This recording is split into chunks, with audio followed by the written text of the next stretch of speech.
지난 3월 31일 전 세계 AI 업계를 벨칵 뒤집어 놓은 사건이 하나 있었습니다. 엔트로픽이라는 회사 들어보셨나요? 챗 GPT를 만든 오픈 AI의 경쟁사입니다. 그 회사가 만든 AI 도구의 내부 설계 내용이 인터넷에 그대로 유출됐습니다. 그런데 저는 이 사건을 보면서 단순한 기업 보안 사고보다 훨씬 중요한 걸 발견했습니다. 그 안에 담겨 있던 AI의 설계 철학, 그리고 앞으로 반도체 산업이 어떻게 바뀔지에 대한 힌트였습니다. 오늘은 그 이야기를 해보겠습니다. 어렵지 않게 처음 듣는 분도 이해할 수 있게 풀어볼게요. 지금까지 우리는 AI를 이렇게 생각해왔습니다. 얼마나 똑똑한가, 얼마나 빠르게 답을 내놓는가. 그래서 챗 GPT가 나오면 오, 이거 꽤 똑똑하네 하고 다음 버전이 나오면 오, 더 똑똑해졌네 하는 식으로 비교했죠. 그런데 이번 유출 사건을 보면서 AI의 진짜 경쟁은 완전히 다른 곳에 있다는 걸 알게 됐습니다. 지능은 이미 문제가 아닙니다.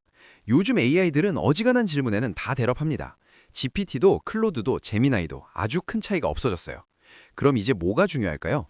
바로 이겁니다. 그 지능을 어떻게 운영하고 어떻게 통제하고 얼마나 지속적으로 작동시키느냐. 이게 진짜 경쟁이 됐습니다. 자, 이번에 유출된 내용 얘기를 해볼게요. 엔트로픽의 클로드 코드라는 제품입니다. 출시 직후부터 폭발적인 성장세를 기록한 엔트로픽의 핵심 상용 제품이에요. 그 내부 설계 내용이 공개된 겁니다. 그럼 그 안에 뭐가 있었을까요? 많은 분들이 상상하는 것과 달랐습니다. 첫 번째 충격, 이 AI는 더 많이 기억하려 하지 않았습니다. 오히려 반대입니다. 기억을 줄이고 밖에 분산시키고 필요할 때만 꺼내오는 구조였어요. 쉽게 비유하면 이렇습니다. 우리 머릿속에 모든 걸 다 집어넣는 게 아니라 외장 하드에 저장해두고 필요할 때 꺼내는 방식이에요. 두 번째로 놀라운 것, 이 AI는 자기 자신을 믿지 않습니다. 기억을 확실한 사실로 보지 않고 힌트나 단서 정도로 취급합니다. 그래서 항상 다시 확인하고 검증합니다. 틀린 기억은 그냥 지워버립니다. 그리고 세 번째, 이 AI는 당신이 자리를 떠난 뒤에도 계속 일합니다. 사용자가 없어도 스스로 정보를 정리하고 모순을 제거하고 지식을 재구성하는 구조가 설계되어 있었습니다. 정리하면 클로드 코드는 단순히 질문에 답하는 AI가 아닙니다. 마치 운영체제처럼 끊임없이 돌아가는 시스템입니다. 자, 이제 돈 이야기를 해볼게요.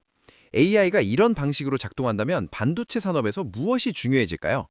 지금까진 이랬습니다. GPU가 전부다. 엔비디아가 전부다.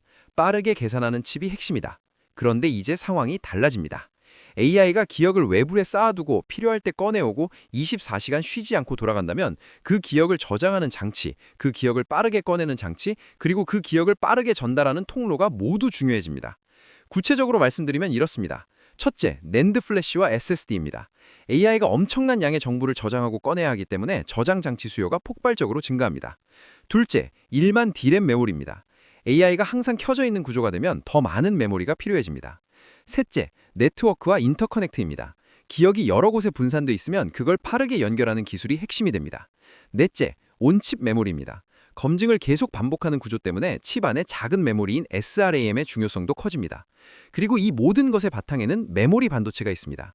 삼성전자, SK하이닉스, 우리가 잘 아는 그 회사들이 있는 분야입니다. 한국은 오랫동안 메모리 반도체 강국이었습니다. 그런데 솔직히 지난 몇 년간 주목받던 건 따로 있었어요. 파운드리, 즉 반도체를 대신 만들어주는 사업, 그리고 설계 반도체, 이쪽이 더 화려해 보였죠.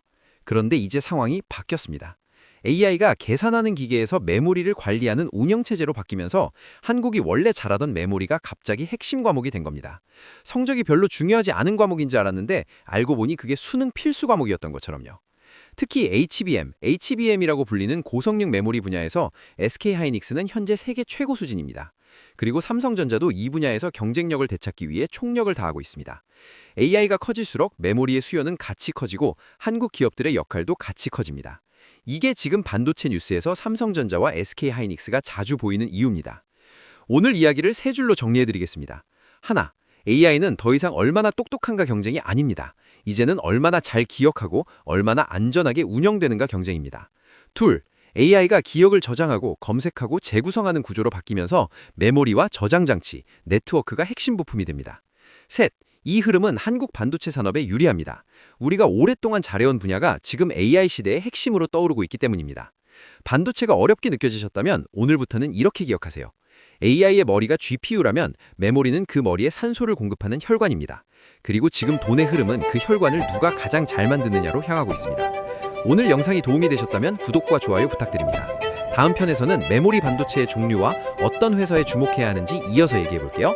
감사합니다.